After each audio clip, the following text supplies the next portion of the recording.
হঠাৎ করেই প্রথম আলোর বিরুদ্ধে আমিরে জামাত বাংলাদেশ জামাত ইসলামের আমির ডাক্তার শফিকুর রহমান গুরুত্বপূর্ণ ফেসবুক পোস্ট দিয়ে কঠিন বার্তা দিয়েছেন। এর তাৎপর্য কি? পহেলা বৈশাখের দিন আমিরে জামাত কেন প্রথম আলোর বিরুদ্ধে এত কঠিন কথা বললেন? দেখেন, আমিরে জামাত জামাত ইসলামের আমির, এই পজিশনটা অত্যন্ত তাৎপর্যপূর্ণ। আমিরে জামাতের কথা আর আমাদের সকাল সন্ধ্যা সারাক্ষণ বক বক কিছুতেই এক নয়। আমিরে জামাতের একটা ফেসবুক পোস্ট আর আমাদের ফেসবুক পোস্ট বা অন্য 10 জনের ফেসবুক পোস্ট এক নয়। মনে রাখবেন, ডাক্তার শফিকুর রহমান যা বলেন ভেবেচিন্তে বলেন, এবং তিনি যে বলছেন নিঃসন্দেহে এটার একটা তাৎপর্য আছে এবং থাকবে, এবং কোনো না কোনো উদ্দেশ্য আছে। যেমন আমি আপনি ফেসবুকে অনেক কথা বলি বা লিখি যার কোনো উদ্দেশ্য নেই, ভালো লাগে। কিন্তু ডাক্তার শফিকুর রহমান বা জামাতের আমিরের পোস্ট এরকম না যে তার ভালো লাগা থেকে একটা পোস্ট দিয়েছেন। নিঃসন্দেহে যা লিখেছেন বলেছেন তার পেছনে কোনো রহস্য আছে, কোনো ইন্টেনশন আছে। অতএব এই পহেলা বৈশাখের দিন প্রথম আলোর বিরুদ্ধে আমিরে জামাতের বার্তা তাৎপর্যপূর্ণ। আমরা দেখি আগে যে কি লিখেছেন ডাক্তার শফিকুর রহমান। প্রথম আলোর ঈদ শুভেচ্ছা কার্টুনে কুকুরের ছবি, এ কেমন অদ্ভুত আচরণ। দেখেন, এই পোস্ট যেদিন দিয়েছেন সেদিন কিন্তু বাংলাদেশে পহেলা বৈশাখ। পহেলা বৈশাখের দিন সেই পুরনো ঈদের কথা টেনে আনলেন। প্রথম আলোর গত 30 মার্চের পত্রিকা ঈদ শুভেচ্ছার কার্টুনে কুকুরের ছবি ব্যবহার করেছে। পত্রিকাটা এর আগেও মহানবী সাল্লাল্লাহু আলাইহি ওয়াসাল্লামকে অবমাননায় বাইতুল মুকাররমের খতিবের হাত ধরে প্রকাশ্যে ক্ষমা চান সম্পাদক মতিউর রহমান। এটা অনেক আগের কথা যে ক্ষমা চেয়েছিলেন, কিন্তু এবার যে ঈদ শুভেচ্ছায় কুকুর দেখিয়েছে এবার তো ক্ষমা চান, এর মানে কেউ কিছু বলেনি। এই জন্য আমরা এই যে আমার আলোচনা যারা শোনেন, আমি সুযোগ পেলেই পিনাকি ভট্টাচার্যের কথা বলি। পিনাকি ভট্টাচার্যের যে কোনো অ্যাক্টিভিজমকে আমরা এটা নিজেরা ব্যাখ্যা করি বা এটা প্রচার করার চেষ্টা করি। কেন? এখন জনগণের স্বার্থের পক্ষে নিঃস্বার্থভাবে কাজ করে যাচ্ছেন পিনাকি ভট্টাচার্য। এই জন্য আপনি দেখবেন যে প্রথম আলো ডেইলি স্টারের বিরুদ্ধে পিনাকি ভট্টাচার্য, সাংবাদিক ইলিয়াস, এরা যতটা সোচ্চার, এতটা সোচ্চার কোনো দল নয়। এখন তো আমিরে জামাত তো সোচ্চার হলো,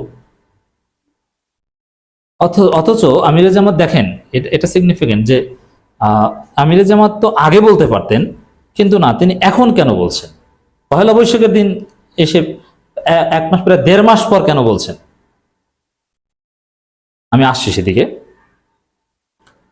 এটার একটা দিক দেখেন। প্রথম কথা হচ্ছে যে এই প্রথম আলো ধারাবাহিকভাবে লিমিট ক্রস করছে।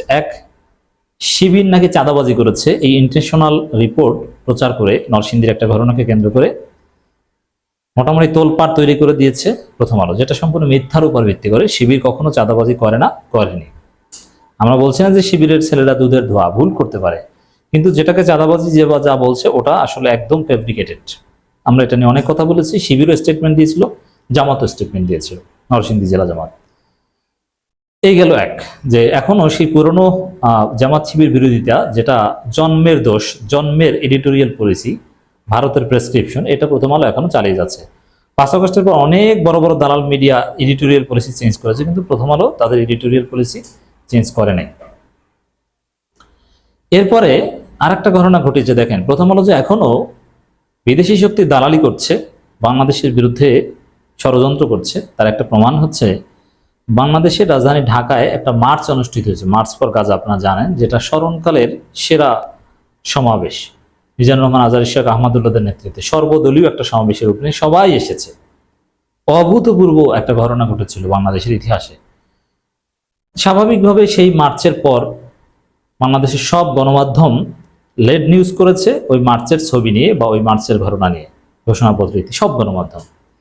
সব গণমাধ্যম বড় বড় ছবি প্রচার করেছে, কিন্তু বাংলাদেশ এত বড় সমাবেশ হয়তো দেখেনি, এত মানুষ হয়েছে রাজধানী ঢাকায়, হলো খুব রেয়ার। অথচ প্রথম আলো ছোট্ট করে ছবি দিয়েছে, মনে হয় যেন 200-300 লোক হয়েছে এরকম। এই যে লক্ষ লক্ষ লোক, প্রথম আলো এটা হাইলাইট করেনি, এমনভাবে ছবি দিয়ে 200-300 লোক হয়েছে একটু ছোট করে লিখেছে। অথচ ইত্তেফাক থেকে শুরু করে সব পত্রিকা এটাকে বড় আকারে লিখেছে। এই যে মুসলমানদের একদম, যেখানে মুসলিম ঐক্য বাংলাদেশের, বিএনপি জামাত সবাই যেখানে ঐক্যবদ্ধ, সেই প্রশ্নটাকেও প্রথম আলো ছোট করে উল্লেখ করেছে, গ্লোরিফাই করতে পারেনি। তার মানে জামায়াতের কাছে এটা প্রমাণিত হয়েছে যে প্রথম আলো জামাত শিবিরের বিরুদ্ধে পুরনো ভারতীয় প্রেসক্রিপশনে ষড়যন্ত্রের নীতিতে আছে। একই সাথে মুসলিম উম্মার ঐক্যের বিরুদ্ধে প্রথম আলোর অবস্থান আছে। তারা ভারতের ইন্টারেস্টের বাইরে যেতে পারে না। প্রথম আলো দিল্লি স্টার, এই ডেইলি স্টারকে দিল্লি স্টার পিনাকি ভট্টাচার্যরা কেন বলেন? প্রথম আলো ডেইলি স্টার একই ধরনের এডিটোরিয়াল পলিসি, তারা ভারতের পারপাস সার্ভ করছে। এই জন্য মুসলিম কালচার, মুসলিম মানুষ, এগুলো সবসময় ছোট করে দেখানো হবে। সেই উদীচী বা আওয়ামী লীগ বা ওই পতিত স্বৈরা শাসকদের যে কালচারাল যে লড়াই, এটাকেই প্রথম আলো ধরে রাখবে। এটা এই পহেলা বৈশাখকে কেন্দ্র করে এই শেখ হাসিনার মোটিভ থেকে শুরু করে আরো নানান বিষয়ে মঙ্গল শোভাযাত্রার নাম পরিবর্তন, এগুলো নিয়ে প্রথম আলোর যে অবজারভেশন, সবকিছু দেশের বিরুদ্ধে, দেশের সংস্কৃতির বিরুদ্ধে, সবকিছু ভারতের পক্ষে। এই জিনিসটা ভালোভাবে উপলব্ধি করেছেন আমিরে জামান ডাক্তার শফিকুর রহমান। এই উপলব্ধি থেকে প্রথম আলোর বিরুদ্ধে একটা বার্তা, আর বার্তার ধরনটা দেখেন। এই যে 30শে মার্চ কার্টুনে ঈদ কুকুরের ছবি ব্যবহার করেছে, এর আগেও এই মোহাম্মদ ইসলামের অবমাননার কারণে তাকে ক্ষমা চাইতে হয়েছে। মানে ডাক্তার শফিকুর রহমান ইঙ্গিত দিলেন যে প্রয়োজনে প্রথম আলোর বিরুদ্ধে তীব্র আন্দোলন গড়ে তুলে আবারও ক্ষমা চাইতে বাধ্য করাও এবার একটা শিক্ষা দেওয়ার ঘটনা ঘটতে পারে। এই পথ থেকে, এই ষড়যন্ত্রের পথ থেকে প্রথম আলো ফিরে না আসলে ওদের কপালে আবার সেই ক্ষমা চাওয়ার ঘটনা ঘটতে পারে। এবার জনগণ আরো বিপ্লবী, এবার ক্ষমা চাওয়ার সুযোগ নাও দিতে পারে, প্রথম আলো একদম জয় বাংলা করে দিতে পারে। পিনাকি ইলিয়াসদের তৎপরতা দেখেন না, মনোভাব ও দৃষ্টিভঙ্গি খুবই জঘন্য। প্রথম আলো ঈদের মতো একটি পবিত্র ইবাদতকেও কটাক্ষ করতে দ্বিধা করে নাই। তো অবশ্যই প্রত্যাহার করতে হবে এবং জাতির কাছে ক্ষমা চাইতে হবে। তো এখন আমিরে জামাত জাতির কাছে ক্ষমা চাইতে বলেছেন, আর ক্ষমা না চেয়ে এমনি এমনি পার পেয়ে যাবে, বিষয়টাকে এত সহজ না। সামনে দেখবেন যে প্রথম আলোর বিরুদ্ধে কি ঘটে। সবকিছু জামাত সরাসরি করবে না, পিনাকি ভট্টাচার্যের তৎপরতা বেড়ে যেতে পারে। আমিরে জামাতের কথার তাৎপর্য আমরা দেখতে চাই।